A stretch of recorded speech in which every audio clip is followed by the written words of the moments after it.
Supply वाले chapter की बात करते हैं आज।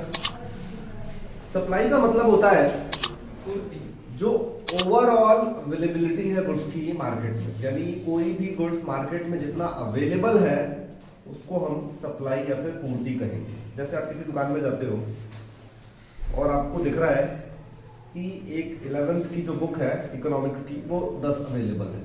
4 दुकानें घूम ली आपने, चारों दुकानों को मिला के टोटल 10 बुकें दिख रही हैं आपको, है ना। अब केवल एक दुकान पर हो या फिर 2-2, 3-3 ऐसे करके, यानी ओवरऑल जितना भी मार्केट में अवेलेबल है वो कमोडिटी, दैट इज सप्लाई। तो हम क्या कहेंगे कि उस बुक की जो सप्लाई है मार्केट में वो कितनी है, 10, है ना। तो टोटल अवेलेबिलिटी जो होता है किसी भी प्रोडक्ट का मार्केट में उसी को सप्लाई कहा जाता है ना, एक पर्टिकुलर टाइम पर। सप्लाई 2 टाइप का होता है।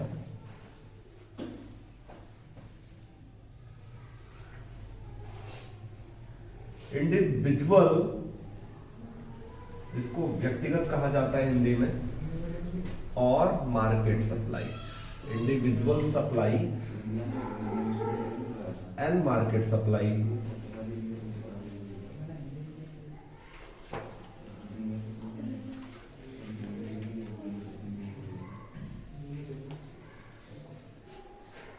जब हम सप्लाई की बात करते हैं तो हमारा मतलब होता है एक उत्पादक से, एक प्रोड्यूसर से, क्योंकि वही प्रोडक्ट का सप्लाई करता है, मैन्युफैक्चरिंग करता है। जितना प्रोडक्ट वो बना के मार्केट में भेजेगा उतना ही तो प्रोडक्ट मार्केट में आएगा। तो एक प्रॉपर डेफिनेशन की जब हम बात करते हैं, सप्लाई एक प्रोड्यूसर्स के द्वारा जितना भी प्रोडक्ट मार्केट में सप्लाई किया जाता है एक पर्टिकुलर प्राइस पर और एक पर्टिकुलर टाइम ऑफ पीरियड पर, है ना। क्योंकि अलग अलग प्राइसेस पे अलग अलग सप्लाई होता है।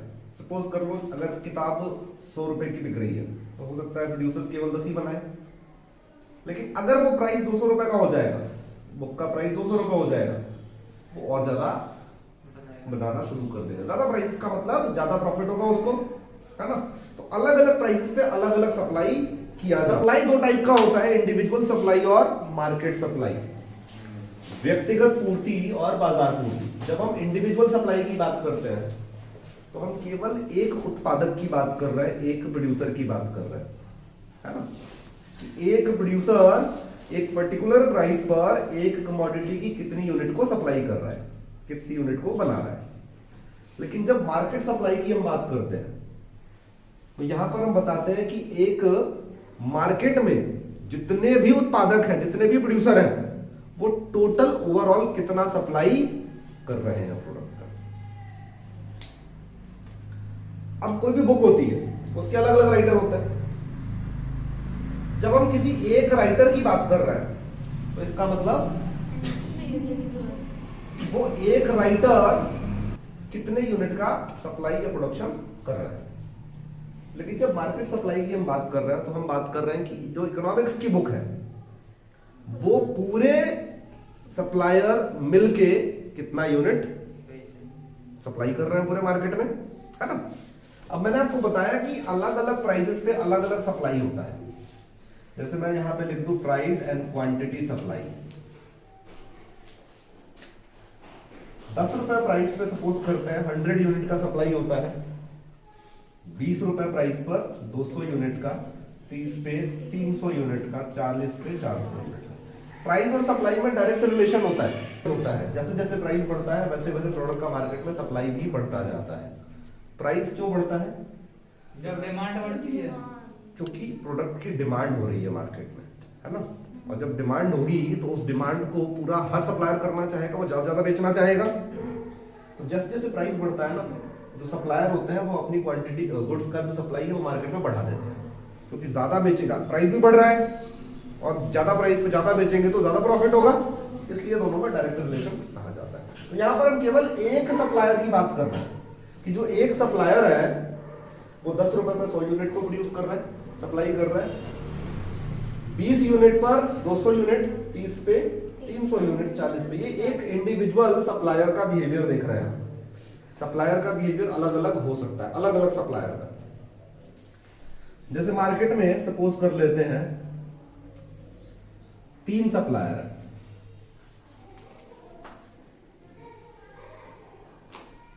एक गुड्स को बनाने वाले टोटल 3 सप्लायर है। अब जरूरी नहीं होगा कि 10 रुपए पर तीनों 100 यूनिट का सप्लाई करें, अलग अलग बिहेवियर हो सकता है उनका।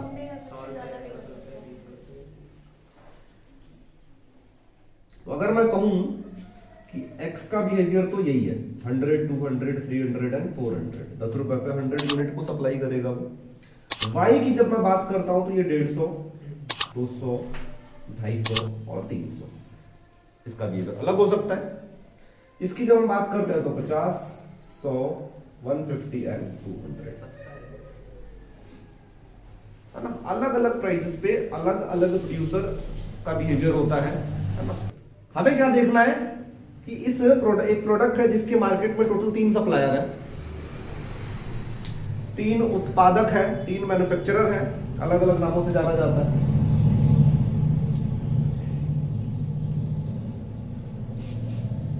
जब हम तीनों के द्वारा जो प्रोड्यूस किया जाता है गुड्स उसको कंबाइंड कर देते हैं तो उससे आ जाता है मार्केट सप्लाई, यानी x प्लस में y प्लस में कि 10 रुपए जब प्राइस था प्रोडक्ट का तो मार्केट सप्लाई था 300 यूनिट का।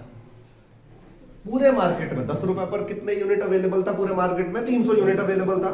लेकिन जैसे ही प्राइस बढ़ा हर सप्लायर ने अपना क्वांटिटी सप्लाई बढ़ा दिया और 20 रुपए पर टोटल सप्लाई मार्केट में 500 रुपए हो जाता, 500 यूनिट हो जाता है।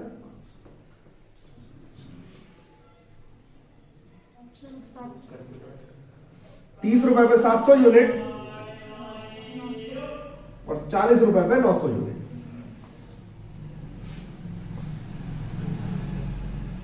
दोनों में डिफरेंस समझ आया? इंडिविजुअल सप्लाई में केवल एक सप्लायर की बात करते हैं कि एक सप्लायर डिफरेंट प्राइसेस पे कितने यूनिट को सप्लाई कर रहा है, या बना रहा है उसको मैन्युफैक्चर कर रहा है ना। लेकिन मार्केट सप्लाई में हम देखते हैं कि जो टोटल सप्लायर है उनके द्वारा जितना भी गुड्स मार्केट में लेकर आया जा रहा है, जोड़ देते हैं, निकाल देते हैं यहाँ, ठीक है ना। डिटर्मिनेंट्स ऑफ सप्लाई या पूर्ति के कारक, यहां पर उन फैक्टर्स को, इसको फैक्टर्स भी कहा जाता है डिटर्मिनेंट्स को, यानी फैक्टर्स ऑफ सप्लाई भी बोल सकते हैं इसको। मतलब ये है कि ऐसे कौन कौन से कारण हैं जिससे एक कमोडिटी का सप्लाई प्रभावित होता है, यानी सप्लाई उसके कारण बढ़ जाता है या उसके कारण कम हो जाता है। अलग अलग कारण हो सकते हैं। एक कारण मैंने आपको बता दिया, एक कारण तो उसका प्राइस ही है। अगर प्राइस बढ़ता है तो सप्लाई भी बढ़ जाता है, प्राइस कम होता है तो सप्लाई भी, एक कारण तो यही बता दिया मैंने। तो यहां उन कारणों की बात करेंगे जिनसे सप्लाई बढ़ता है या फिर कम होता है। हम लिख सकते हैं ओन प्राइस ऑफ कमोडिटी, है ना। वस्तु यानी जो गुड्स है उसका खुद का प्राइस डिसाइड करेगा कि सप्लाई ज्यादा होगी या सप्लाई कम होगी। अगर उसका खुद का प्राइस बढ़ गया तो सप्लाई भी बढ़ जाएगा, खुद का प्राइस कम हो गया तो सप्लाई भी, है ना। सेकंड रीजन है price of factors of production of input. Input का मतलब होता है जिन सामानों का यूज करके, है ना, जिन चीजों का यूज करके आप गुड्स का प्रोडक्शन करते हो। लेबर हो गया, रॉ मटेरियल हो गया, इलेक्ट्रिसिटी चार्जेस हो गए, है ना। इनपुट में बेसिकली हम रॉ मटेरियल्स वगैरह को शामिल करते हैं। मशीन आपका फिक्स हो जाता है, वेरिएबल आएगा। हिंदी में हम कहें तो आगतों की कीमत, इनपुट को क्या कहा जाता है? आगत कहा जाता है। यानी जिन चीजों का यूज करके आप प्रोडक्शन कर रहे हो। अब जैसे मैं रॉ मटेरियल की बात करूं, रॉ मटेरियल अगर सस्ता मिलेगा तो एज ए प्रोड्यूसर मुझे प्रॉफिट ज्यादा होगा, क्योंकि अगर कच्चा माल मुझे सस्ता मिल रहा है तो मैं सस्ते में कच्चा माल खरीदूंगा, प्रोडक्ट बनाऊंगा और उसको महंगे में भी नहीं बेचूंगा, नॉर्मली भी बेचूंगा। तो क्योंकि रॉ मटेरियल सस्ता मिल रहा है तो उससे थोड़ा प्रॉफिट होगा, और प्रॉफिट होने का मतलब जब प्रॉफिट हो रहा है तो सप्लाई बढ़ा देंगे। अभी जितना रॉ मटेरियल, जितने का रॉ मटेरियल मुझे मिल रहा है, अगर उससे सस्ता मिलना शुरू हो जाए तो मैं सप्लाई बढ़ा दूंगा, क्योंकि प्रॉफिट ज्यादा हो गया मेरा। अगर रॉ मटेरियल का प्राइस बढ़ जाता है, अभी जितने का मिल रहा है, अगर वो महंगा हो जाता है, सप्लाई कम कर देंगे ना भैया। मेरी लागत बढ़ जाएगी, महंगे में खरीदूंगा, बेचना तो मुझे उतने में ही है जितने में अभी बेच रहा हूं मैं। प्राइस तो नहीं बढ़ा सकते ना आप एकदम से, जब तक डिमांड नहीं बढ़ता तब तक प्राइस नहीं बढ़ा सकते आप। लेकिन क्योंकि रॉ मटेरियल आपको महंगा मिल रहा है तो आपकी लागत क्या हो जाती है, बढ़ जाती है। कॉस्ट बढ़ेगा, आपका प्रॉफिट मार्जिन कम हो जाएगा। तो प्रॉफिट मार्जिन कम होगा तो सप्लाई क्या कर दोगे, कम बनाओगे प्रोडक्ट। आप वेट करोगे उस टाइम का जब आपको प्रॉफिट ज्यादा मिले। तो यहां पे हम कह सकते हैं कि जो प्राइस ऑफ इनपुट है अगर बढ़ जाए तो उससे सप्लाई क्या हो जाएगा, कम हो जाएगा। इसका बिल्कुल ऑपोजिट, अगर प्राइस ऑफ इनपुट कम हो जाए तो सप्लाई बढ़ जाए, है ना। कारण समझ में आना चाहिए आपको, क्लियर है। जब भी हम गुड्स के प्रोडक्शन की बात करते हैं तो उसमें मशीन्स का भी यूज होता है ना। मशीन मतलब टेक्नोलॉजी का मतलब आप मशीन की बात कर रहे हो। जिस मशीन का यूज करके आप प्रोडक्शन कर रहे हो अगर वो अपग्रेडेड है, यानी एकदम बिल्कुल नई टेक्नोलॉजी की मशीन है, बिल्कुल नहीं है, तो नई मशीनों को यूज करते हैं ना जब हम अपग्रेडेड, तो उससे कम समय में आप ज्यादा वस्तुओं का प्रोडक्शन कर पाते हो, है ना।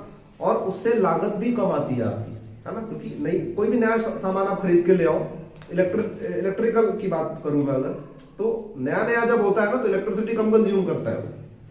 तो टेक्नोलॉजी मशीन के साथ भी यही होता है। अपग्रेडेड मशीन लेकर आया, नई मशीन लेकर आए, आपकी लागत कम हो जाएगी क्योंकि मशीन कम लगेगा, ऑयल कम लगेगा, उसमें कम समय में ज्यादा प्रोडक्शन करेगा वो। अपग्रेडेड होगा तो आप ज्यादा सप्लाई करोगे, क्यों, क्योंकि आपकी लागत कम आ रही है। लेकिन अगर आप जो मशीन यूज कर रहे हो वो बहुत पुरानी है ना, पुरानी हो चुकी है, खटखट की आवाज आ रही है उसमें से, है ना, तो इसका सीधा मतलब है कि वो इलेक्ट्रिसिटी ज्यादा कंज्यूम कर रहा है, ऑयल भी ज्यादा लग रहा है उसमें, लागत भी, हाँ, स्लो प्रोडक्शन भी कम कर रहा है ना। उससे हमारा कॉस्ट क्या हो जाएगा, बढ़ जाता है ना। तो अगर टेक्नोलॉजी बैकवर्ड है, डाउनग्रेडेड है, तो वहां पर हमारी लागत बढ़ जाती है, और लागत बढ़ने का मतलब है प्रॉफिट कम, तो फिर हम कम सप्लाई करते हैं। यहां पर सीधा हम कह सकते हैं कि अगर टेक्नोलॉजी, तो जब टेक्नोलॉजी की हम बात करते हैं तो अपग्रेडेड टेक्नोलॉजी होगा तो आपका सप्लाई ज्यादा होगा, है ना। डाउनग्रेडेड होगा टेक्नोलॉजी तो सप्लाई कम होगा, है ना। अगला फैक्टर है गोल ऑफ फर्म। कंपनी का उद्देश्य क्या है। कंपनी के दो ही ऑब्जेक्टिव होते हैं, दो ही गोल होते हैं, या तो ज्यादा सेल करना है या ज्यादा प्रॉफिट कमाना है। अगर आपका ऑब्जेक्टिव ये है कि ज्यादा से ज्यादा सेल करना है तो आप सप्लाई भी क्या करोगे, ज्यादा करोगे। जब तक सप्लाई ज्यादा नहीं करोगे आपका सेल नहीं बढ़ेगा। दो ऑब्जेक्टिव होते हैं, अगर फर्म का ऑब्जेक्टिव है ज्यादा से ज्यादा सेल करना है तो सप्लाई भी ज्यादा होगा। लेकिन अगर फर्म का ऑब्जेक्टिव है ज्यादा से ज्यादा प्रॉफिट करना है, अर्न कम सप्लाई करके, तो सप्लाई कम हो जाएगा। प्रॉफिट के ऊपर जब फोकस होता है तो आप प्रोडक्ट के सप्लाई पे फोकस नहीं करते, है ना। तो अगर सेल मैक्सिमाइजेशन आपका ऑब्जेक्टिव है तो सप्लाई भी बढ़ेगा। लेकिन अगर आपका ऑब्जेक्टिव है प्रॉफिट मैक्सिमाइजेशन तो सप्लाई आप क्या कर देते हो, कम। एक लास्ट फैक्टर की बात करते हैं, गवर्नमेंट की पॉलिसी। सबसे पहला जो पॉलिसी है वो टैक्सेस को लेकर है। हर प्रोडक्ट के ऊपर टैक्स लगता है। अगर प्रोडक्ट के ऊपर टैक्स बढ़ा दिया जाएगा सरकार के द्वारा, मार्केट में महंगा हो जाएगा, वो महंगा हो जाएगा तो उससे डिमांड कम हो जाएगी, प्रॉफिट मार्जिन भी कम हो जाएगा सप्लायर का। टैक्सेस बढ़ाने से मार्केट में जो प्रोडक्ट का सप्लाई है वो कम हो जाता है। टैक्सेस को बढ़ाने से मार्केट में जो सप्लाई है प्रोडक्ट का वो कम हो जाता है। वो इसलिए क्योंकि जो प्रोड्यूसर का प्रॉफिट मार्जिन है वो कम हो जाता है पहले से। और दूसरी तरफ अगर टैक्सेस कम हो गए तो वहीं पर प्रोड्यूसर सप्लाई को क्या करेगा, बढ़ा देगा। ये तो रही टैक्सेस की बात। गवर्नमेंट पॉलिसी में दूसरा फैक्टर इंक्लूड होता है सब्सिडीज, जिसको आर्थिक सहायता कहा जाता है। सरकार कई बार आर्थिक सहायता इन टैक्सेशन में आपको डिस्काउंट भी देती है ना। एक खादी के जो प्रोडक्ट होते हैं ना उस पर सरकार कम टैक्स लेती है, यानी सरकार ने डिस्काउंट दे रखा है कि आपको कम टैक्स, उसको प्रमोट करने के लिए कि ज्यादा से ज्यादा लोग उसको खरीदें। तो अगर प्रोडक्ट ने सरकार ने आपके प्रोडक्ट के ऊपर सब्सिडीज दे दिया है, यानी आपको टैक्स कम देना है, तो वहां पर आप अपना सप्लाई क्या कर देते हो, बढ़ा देते हो। क्योंकि सब्सिडीज अगर बढ़ा दिया, सरकार ने बढ़ा दिया, तो आपका प्रॉफिट मार्जिन भी तो बढ़ जाएगा, इसलिए सप्लाई को बढ़ा दिया जाता है। दूसरी तरफ सरकार ने जो आपको सब्सिडीज दे रखा था उसको कम कर दिया या खत्म कर दिया, तो वहां पर आपका प्रॉफिट मार्जिन भी क्या हो जाता है, कम हो जाता है, तो आप सप्लाई क्या कर दोगे। सिंपल सा लॉजिक है। फैक्टर्स की जब हम बात करते हैं तो हमें बस इतना देखना है कि कौन कौन से ऐसे कारण हैं जिनकी वजह से सप्लाई बढ़ सकता है या फिर कम हो सकता है। ठीक है, ठीक है। अब जैसे मान लो आपने चाय बेचना शुरू किया, तो चाय का प्राइस अगर बढ़ जाएगा, चाय अगर महंगा हो गया, अगर चाय का प्राइस बढ़ जाता है तो उसका सप्लाई भी बढ़ा दिया जाता है, चाय का प्राइस कम होता है तो उसका सप्लाई भी कम होता है। यानी जिस प्रोडक्ट की हम बात कर रहे हैं उसके प्राइस में चेंज होता है तो उसका सप्लाई इफेक्ट होता है, हमें पता है, डायरेक्टली रिलेटेड होता है वो। लेकिन चाय से रिलेटेड जो गुड्स है, जैसे कॉफी है, क्या कॉफी के प्राइस में चेंज होने से चाय के सप्लाई में कोई फर्क पड़ेगा? बिल्कुल पड़ेगा।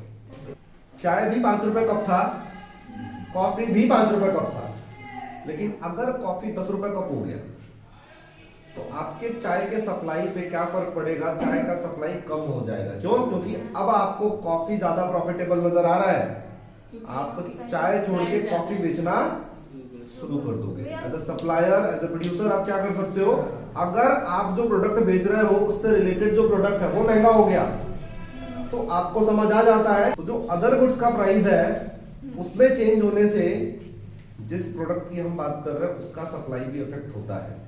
अगर अदर प्रोडक्ट का प्राइस बढ़ जाता है तो आपको वो ज्यादा प्रॉफिटेबल नजर आता है और आप अपने प्रोडक्ट की सप्लाई को कम करके वो वाला प्रोडक्ट यूज करना शुरू कर देते हैं। लॉ ऑफ डिमांड ये कहता है कि जब किसी प्रोडक्ट का प्राइस बढ़ता है तो उसकी डिमांड कम हो जाती है, उस प्रोडक्ट का प्राइस कम होता है तो डिमांड बढ़ जाती है। अगर हम बाकी सारी चीजों को कांस्टेंट रखें तब, केवल प्राइस और डिमांड की बात करते हैं। वहीं पर लॉ ऑफ सप्लाई भी कहता है कि अगर आप अदर थिंग्स को कांस्टेंट रखो, बाकी सारी चीजों को छोड़ दो और केवल प्राइस और सप्लाई की बात करो, तो प्राइस बढ़ने से सप्लाई बढ़ जाएगा और प्राइस कम होने से सप्लाई कम हो जाएगा, है ना? सिंपल। अदर थिंग्स कांस्टेंट, अगर हम अदर थिंग्स को कांस्टेंट रखें तो प्राइस बढ़ने से सप्लाई भी बढ़ेगा और प्राइस कम होने से सप्लाई कम हो जाएगा। केवल प्राइस और सप्लाई की बात कर रहे हैं यहां पर। अदर थिंग्स को अगर हम कांस्टेंट रखें तो प्राइस बढ़ने से सप्लाई भी बढ़ता है, प्राइस कम होने से सप्लाई भी कम हो जाता है। केवल प्राइस और सप्लाई की बात कर रहे हैं यहां पर। अब अदर थिंग्स का क्या मतलब होता है उसकी बात कर लेते हैं। अगर प्राइस बढ़ने के साथ साथ जो रॉ मटेरियल का प्राइस है वो भी बढ़ जाए तो क्या आप सप्लाई बढ़ाओगे? नहीं बढ़ेगा। आप अपना जो प्रोडक्ट बेच रहे हो उसका रॉ मटेरियल का प्राइस भी बढ़ जाए तो हम सप्लाई नहीं बढ़ाएंगे। लॉ ऑफ सप्लाई क्या कहता है? प्राइस बढ़ने सप्लाई बढ़ना चाहिए, लेकिन क्या उस केस में बढ़ा? प्राइस बढ़ा आपके प्रोडक्ट का, आप सोच रहे हो ज्यादा सप्लाई करें, लेकिन गवर्नमेंट ने टैक्स भी बढ़ा दिया तो सप्लाई नहीं बढ़ाया जाएगा। तो अदर थिंग्स में बाकी सारी सिचुएशंस को, बाकी सारी चीजों को, फैक्टर्स को आप क्या रख देते हो साइड में कि जो जैसा है वैसा ही रहेगा। गवर्नमेंट का टैक्स जितना है उतना ही रहेगा, रॉ मटेरियल का प्राइस जितना है उतना ही रहेगा। केवल हम अपने प्रोडक्ट के प्राइस की बात करते हैं तब सप्लाई की बात करते हैं, है ना? इसलिए बाकी सारी चीजों को क्या रखना पड़ता है? आपको कांस्टेंट रखना पड़ता है। तो अगर हम टेब्यूलर फॉर्म्स में लॉ ऑफ सप्लाई को समझें तो हमें पता है कि प्राइस बढ़ने से सप्लाई भी क्या हो जाता है? बढ़ जाता है। तो इस तरीके से लिख सकते हैं। अभी कुछ भी हो सकता है ना? आप अपने अकॉर्डिंग भी टेबल प्रिपेयर कर सकते हो। बस आपको ध्यान रखना है कि प्राइस बढ़ने के साथ साथ सप्लाई भी बढ़ना चाहिए। अगर इस इंफॉर्मेशन का यूज करके हमें कर्व ड्रॉ करें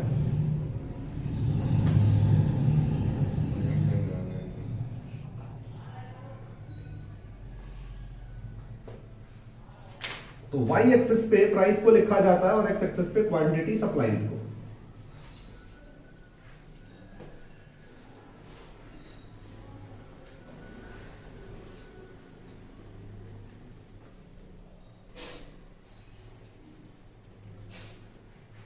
₹10 जब प्राइस है तो 100 यूनिट का सप्लाई हो रहा है, इस तरीके से लिख सकते हैं।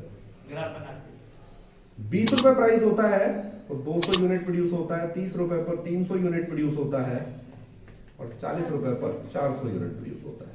और इन सारे पॉइंट्स को अगर हम ज्वाइंट कर ले तो सप्लाई कर्व बन जाता है। यानी सप्लाई कर्व एक तरीके से 45 डिग्री एंगल का एक कर्व होता है जो प्राइस और क्वांटिटी में डायरेक्ट रिलेशन को बताता है। प्राइस बढ़ रहा है, सप्लाई भी बढ़ गया, प्राइस बढ़ रहा है, सप्लाई भी बढ़ गई, प्राइस बढ़ रहा है, सप्लाई भी बढ़ गई। जब जब प्राइस बढ़ेगा तब तब सप्लाई भी बढ़ेगा। तो सप्लाई कर्व प्राइस और सप्लाई में डायरेक्ट रिलेशन को शो करता है। Exceptions to law of supply. Exceptions to law of supply का मतलब होता है कि कौन कौन से ऐसे सिचुएशंस हैं या ऐसी कमोडिटीज हैं जिनके ऊपर लॉ ऑफ सप्लाई लागू नहीं होता है। मतलब प्राइस तो बढ़ेगा बट आप सप्लाई नहीं बढ़ा सकते। सबसे पहला एग्जांपल इसका ये है एग्रीकल्चर प्रोडक्ट। एग्रीकल्चर के जो गुड्स होते हैं, टाइम लगता है इनके प्रोडक्शन में। गेहूं के उत्पादन में समय लगता है। ऐसा नहीं कि आज आपने फसल लगाई और अगले दिन गेहूं तैयार, नहीं पॉसिबल है। तो एग्रीकल्चर के जो प्रोडक्ट होते हैं ना, उनका प्राइस कितना ही बढ़ जाए, आप अपने मन मुताबिक सप्लाई तुरंत नहीं बढ़ा सकते। 3-4 महीने का टाइम लगता है ना। प्राइस तो बढ़ जाएगा इनका लेकिन सप्लाई नहीं। सपोज आलू का प्राइस क्या हो जाता है, बढ़ जाता है, क्या उसका सप्लाई बढ़ाया जा सकता है? नहीं, वो नहीं हो गया तो है ना, क्योंकि उसकी फसल लगाने में आपको समय लगेगा, आप तुरंत सप्लाई नहीं बढ़ा सकते। ठीक है, तो कहाँ लॉ ऑफ सप्लाई लागू हुआ है? यहाँ पर लॉ ऑफ सप्लाई तो यही कहता है ना कि प्राइस बढ़ता सप्लाई भी बढ़ना चाहिए, लेकिन यहाँ पर प्राइस तो बढ़ जाएगा बट सप्लाई आप नहीं बढ़ा सकते। पेरिशेबल गुड्स उन गुड्स को कहा जाता है जिनका लाइफ स्पैन बहुत छोटा होता है। जैसे दूध हो गया, ज्यादा समय तक आप स्टोर करके या फिर नहीं रख सकते आप उसको, है ना। तो उन गुड्स को जिनका लाइफ स्पैन बहुत छोटा होता है उनको पेरिशेबल गुड्स या नाशवान वस्तु कहा जाता है। सपोज करते हैं डेयरी एक ओपन कर लिया आपने, है ना। अब जो दूध है अभी तक तो ₹30 लीटर बिक रहा था, अगले दिन ₹60 लीटर हो गया, अगले दिन से ही। तो क्या उसके सप्लाई को बढ़ाया जा सकता है? रिस्क है। आप बढ़ा तो सकते हो, आप ये नहीं कर सकते कि जैसे ₹60 हुआ डबल क्वांटिटी में दूध लेकर आकर आपने स्टोर कर लिया। क्यों? क्योंकि अगर वो नहीं बिका तो खराब हो जाएगा, लॉस, रिस्क है ना। तो पेरिशेबल गुड्स के केस में सप्लाई को बढ़ाना मुश्किल होता है। थर्ड कमोडिटी है रेयर आर्टिकल्स। रेयर आर्टिकल्स उनको कहा जाता है जो बहुत कम मात्रा में अवेलेबल है ऑल ओवर द वर्ल्ड। जैसे हीरा हो गया, रेयर आर्टिकल है। अगर हीरे का प्राइस डबल हो जाए तो क्या उसके सप्लाई को बढ़ाया जा सकता है? रेयर होता है वो, है ना। इस टाइप के गुड्स की सप्लाई को नहीं बढ़ा सकते आप। लॉ ऑफ सप्लाई नहीं लागू होता है। लास्ट बैकवर्ड कंट्रीज जो होती हैं, बैकवर्ड कंट्रीज में जितने ही प्राइसेस बढ़ जाए वो सप्लाई नहीं बढ़ा सकते क्योंकि उनके पास रिसोर्सेज का शॉर्टेज होता है। प्रोडक्शन कैपेसिटी उनकी इतनी ज्यादा नहीं होती, है ना। तो इन सिचुएशंस में हम कह सकते हैं कि लॉ ऑफ सप्लाई लागू नहीं होता, अप्लाई नहीं होता है, जहां पर प्राइस बढ़ने से सप्लाई बढ़ना चाहिए बट नहीं बढ़ता है ना। तो ये था आज का टॉपिक।